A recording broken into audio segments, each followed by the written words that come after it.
How you doing, YouTube? Matt with Massive Beer Reviews, back with yet another review. A little bit of a re-review.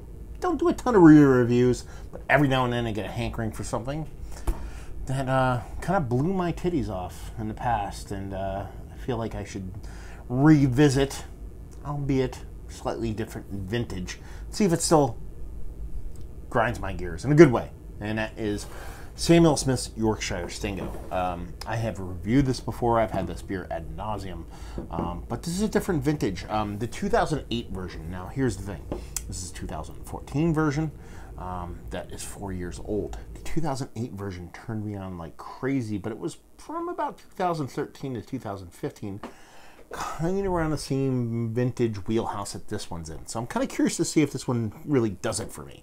But yeah, this has actually been one of my favorite kind of caskish, old ale-ish kind of beers from the past.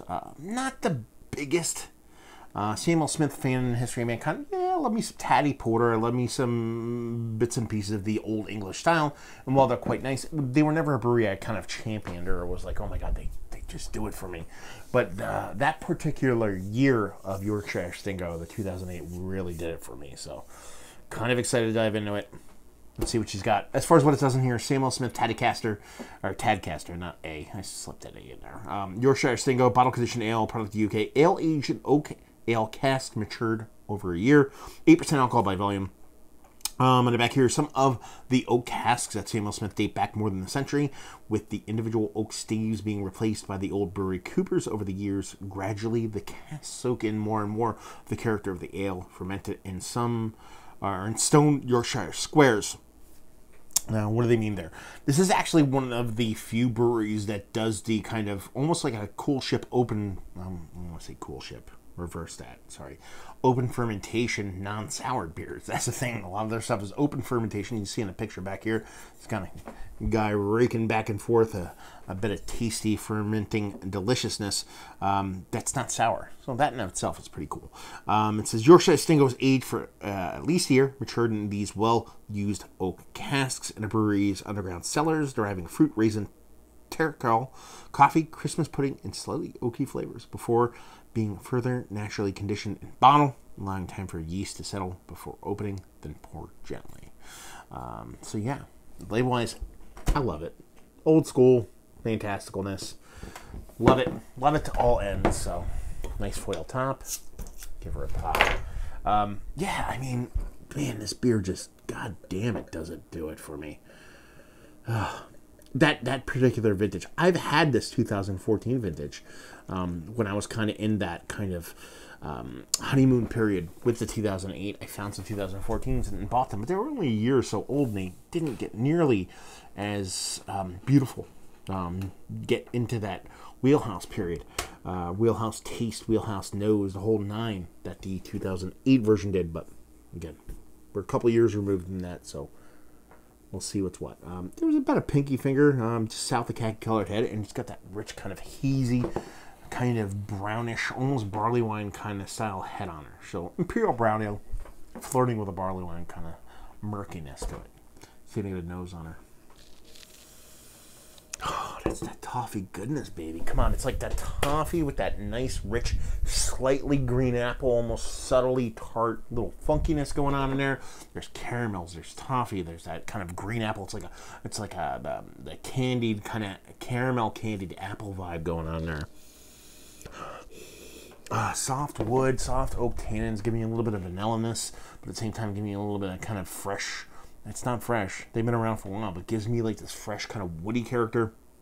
That nose is absolutely decadent, absolutely beautiful. Let's dive in. Cheers.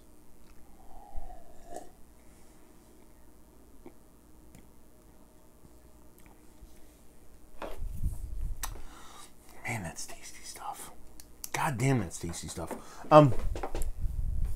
Big, huge wood on this. Slightly smoky, not charry, smoky. Wood character, big oak tannins, giving you a nice dryness coming out of there. So it almost lends me to believe that maybe they started kind of switching a lot of those staves when it comes to this 2014 version. Maybe the 2008 version was their last one. They're like, okay, let's just get through this 2008 version. Let's restave a lot of these barrels and kind of get that oak back into circulation. Because that's pretty much what I'm getting here is a more sharpness. Now, you know, sure, it's a bit newer of a beer, but, you know, it's kind of, you know, it's newer, but it's not as new compared to the time in which I had it last. But at the same time, it's also going to be a different beer. Since they do the open fermentation thing, there's a lot more bits and pieces at play. But what I get is a big difference in how that oak's coming off. Makes sense, based off of, you know, off the cuff memory of why maybe I was a little bit more kind of not as enamored with the newer version, just because that oak was so much bigger. But yeah, a big oaky character in a nice way. A little bit too big for me. A little bit more age, maybe another 2 years to probably treat this proper. But it's got big vanilla, nice oak tannins, getting a little bit kind of sharp on that oakiness, but at the same time, I like it. You get that rich kind of sugar daddy vibe off of it. Big tea-like, tannic, fuggly, kind of old school kind of hoppiness, but again, not overly big. This is where it lands for me, is that it has a lot of those bits and pieces that really turned me on in the past. It's just a little bit too much on the bitter side and hasn't come up too much on that kind of sweet side. So that bittering kind of tannin tea-like kind of hoppiness is a little bit bigger than where I'd like it to be sweetness-wise. Same thing for that oak. The oak's a little bit too big, a little bit too robust, and not bounced off enough with that kind of sugar daddy, delicious kind of toffee sweetness. It's close, though. It's getting there. It's getting there. So give it a couple more years. Let that hot presence, let that oakiness kind of settle out, round out, and let that sweetness become a little bit more robust, a little bit more rounded. I think this is going to get exactly where I love those 2008s, which makes sense, because like I said, the 2008, I think I was really kind of loving this right around 2015. So right there, you're talking about 7 years. 2004, right about 4 years. Give it 2 more years. You're looking about that 2000, or you're looking about a 6-year mark. But it's still a tasty beer. Absolutely beautiful beer. Absolutely tasty beer. Still one of my favorite kind of English old ale slash not too crazy English style barley wines. The way that kind of barrel marries with that kind of nice soft fuggly hoppiness, along with that, I assume fuggles, it could be something different, along with that nice rich kind of maltiness, just really does it for me. Can't wait to see this beer in 2 years. Can't wait to revisit this beer in 2 years. I should just buy all the 2014 now, because 2 years, that shit's going to be hot. Cash money. So good. Anyway, let's talk about it. It's one of the better old ales that I've had as of late. Yeah, it's worthy of being in the conversation. Why do I say that without putting it at number one, considering I kind of semi-gushed over it? Because I know where it's going to be.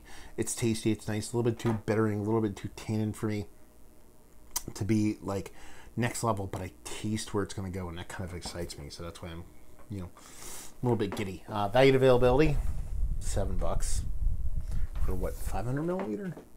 This is 500 milliliter bottle. $5.50. Thank you very much. That doesn't suck. Leave you with, if you like what we like this. Oh, availability. It's Amy Smith's, man. If you don't get this, Merchant of Inn, pretty much got the whole nation on lock. So chances are you can get it, and leave you with, if you like what we like this. If you like English old ales, if you like just that rich caramelly sugar daddy, want to kind of get into that raisiny character, but you like a big oak character, specifically with it being at the age it is now, at that 4-year mark. If you like that kind of rich old ale, delicious carameliness, but you want that big kind of oak character and still a little bit of bittering in there, this is going to do you proper. But in a couple more years, 2-3 years, it's going to be delicious. And it's probably going to be one of the best $6 beers, 500 milliliter wise, that you can buy on the market, especially if you like malt forward beers. So there you go. Another review in the books. Down there if you want to talk about it. Massive Beers, if you want to check me out doing the whole social media stuff. Beer Massive.